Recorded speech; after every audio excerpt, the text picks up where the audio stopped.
بیوی ہو تو ایسی۔ ایک بادشاہ اپنے محل کی چھت پر ٹہل رہا تھا۔ ٹہلتے ٹہلتے اس کی نظر محل کے نزدیک گھر کی چھت پر پڑی، جس پر ایک بہت خوبصورت عورت کپڑے سکھا رہی تھی۔ بادشاہ نے اپنے ایک باندی کو بلا کر پوچھا، کس کی بیوی ہے یہ؟ باندی نے کہا، بادشاہ سلامت، یہ آپ کے غلام فیروز کی بیوی ہے۔ بادشاہ نیچے اترا۔ بادشاہ پر اس عورت کے حسن و جمال کا سحر سا چھا گیا تھا۔ اس نے فیروز کو بلایا۔ فیروز حاضر ہوا تو بادشاہ نے اس سے کہا، فیروز، ہمارا ایک کام ہے۔ ہمارا یہ خط فلاں ملک کے بادشاہ کو دے آؤ اور اس کا جواب بھی ان سے لے آنا۔ فیروز اس خط کو لے کر گھر واپس آ گیا۔ خط کو اپنے تکیے کے نیچے رکھ دیا، سفر کا سامان تیار کیا، رات گھر میں گزاری اور صبح منزل مقصود پر روانہ ہو گیا۔ اس بات سے لاعلم کہ بادشاہ نے اس کے ساتھ کیا چال چلی ہے۔ ادھر جیسے ہی فیروز نظر سے اوجھل ہوا، بادشاہ چپکے سے فیروز کے گھر پہنچا اور آہستہ سے فیروز کے گھر کا دروازہ کھٹکھٹایا۔ فیروز کی بیوی نے کہا، کون ہے؟ بادشاہ نے کہا، میں بادشاہ ہوں، تمہارے شوہر کا مالک۔ تو اس نے دروازہ کھولا۔ بادشاہ اندر آ کر بیٹھ گیا۔ فیروز کی بیوی نے حیران ہو کر کہا، آج بادشاہ سلامت یہاں ہمارے غریب خانے میں؟ بادشاہ نے کہا، میں یہاں مہمان بن کر آیا ہوں۔ فیروز کی بیوی نے بادشاہ کا مطلب سمجھ کر کہا، میں اللہ کی پناہ چاہتی ہوں آپ کے اس طرح آنے سے، جس میں مجھے کوئی خیر نظر نہیں آ رہی۔ بادشاہ نے غصے میں کہا، اے لڑکی، کیا کہہ رہی ہو تم؟ شاید تم نے مجھے پہچانا نہیں۔ میں بادشاہ ہوں، تمہارے شوہر کا مالک۔ فیروز کی بیوی نے کہا، بادشاہ سلامت، میں جانتی ہوں کہ آپ ہی بادشاہ ہیں، لیکن بزرگ کہہ گئے ہیں، شیر کو اگ رچے جتنی ہی بھوک لگی ہو، وہ مردار تو نہیں کھانا شروع کر دیتا۔ اور کہا، بادشاہ سلامت، تم اس کٹورے میں پانی پینے آئے ہو جس میں تمہارے کتے نے پانی پیا ہے۔ بادشاہ اس عورت کی باتوں سے بڑا شرمسار ہوا اور اس کو چھوڑ کر واپس چلا گیا، لیکن اپنی چپل وہیں بھول گیا۔ یہ سب تو بادشاہ کی طرف سے ہوا۔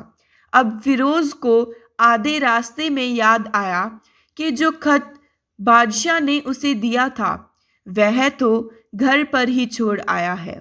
اس نے گھوڑے کو تیزی سے واپس موڑا اور اپنے گھر کی طرف لپکا۔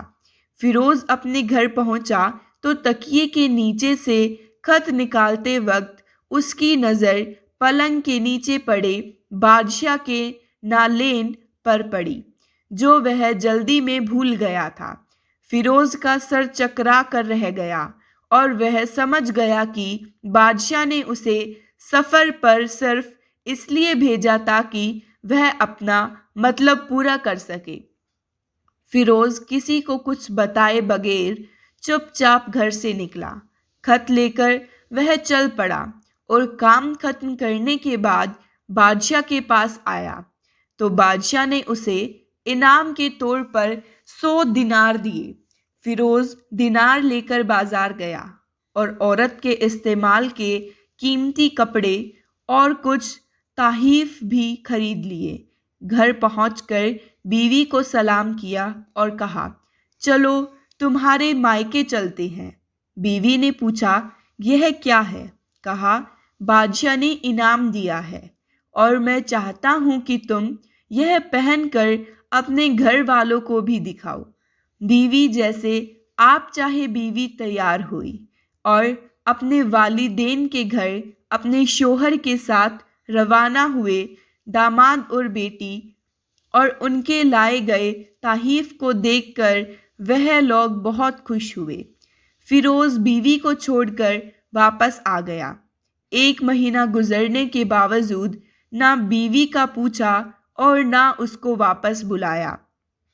پھر کچھ دن بعد اس کے سالے اس سے ملنے آئے اور ان سے کہا، آپ ہمیں اپنی بہن سے غصے اور ناراضگی کی وجہ بتائیں یا پھر ہم آپ کو قاضی کے سامنے پیش کریں گے۔ تو اس نے کہا، اگر تم چاہو تو کر لو، لیکن میرے ذمے اس کا ایسا کوئی حق باقی نہیں جو میں نے ادا نہ کیا ہو۔ وہ لوگ اپنا کیس قاضی کے پاس لے گئے تو قاضی نے فیروز کو بلایا۔ قاضی اس وقت بادشاہ کے پاس بیٹھا ہوا تھا۔ لڑکی کے بھائیوں نے کہا، اللہ بادشاہ سلامت اور قاضی صاحب کو صحیح سلامت رکھے۔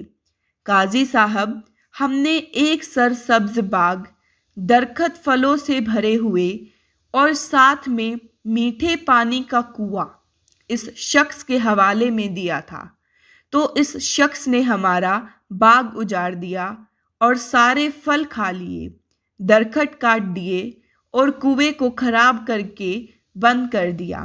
قاضی فیروز کی طرف متوجہ ہو کر پوچھا، ہاں تو لڑکے، تم کیا کہتے ہو اس بارے میں؟ فیروز نے کہا، قاضی صاحب، جو باغ مجھے دیا گیا تھا وہ اس سے بہتر حالات میں نے اسے واپس کیا ہے۔ قاضی نے پوچھا، کیا اس نے باغ تمہارے حوالے ویسی ہی حالت میں واپس کیا ہے جیسے پہلے تھا؟ انہوں نے کہا، ہاں، ویسی ہی حالت میں واپس کیا ہے، لیکن ہم ان سے باغ واپس کرنے کی وجہ جاننا چاہتے ہیں۔ قاضی نے کہا، ہاں فیروز، تم اس بارے میں کیا کہنا چاہتے ہو؟ فیروز نے کہا، قاضی صاحب، میں باغ کسی بغض یا نفرت کی وجہ سے نہیں چھوڑا، بلکہ اس لیے چھوڑا کہ ایک دن جب میں باغ میں آیا تو اس میں نے شیر کے پنجوں کے نشان دیکھے، تو مجھے خوف ہوا کہ شیر مجھے کھا جائے گا۔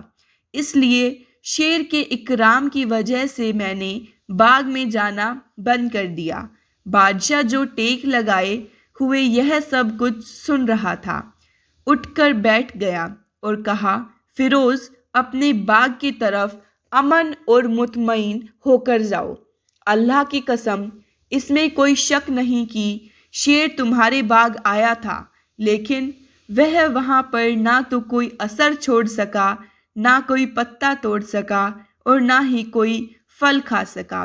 وہ وہاں پر تھوڑی دیر رہا اور مایوس ہو کر لوٹ گیا، اور خدا کی قسم، میں نے کبھی تمہارے جیسے باغ کے گرد لگے مضبوط دیواریں نہیں دیکھی۔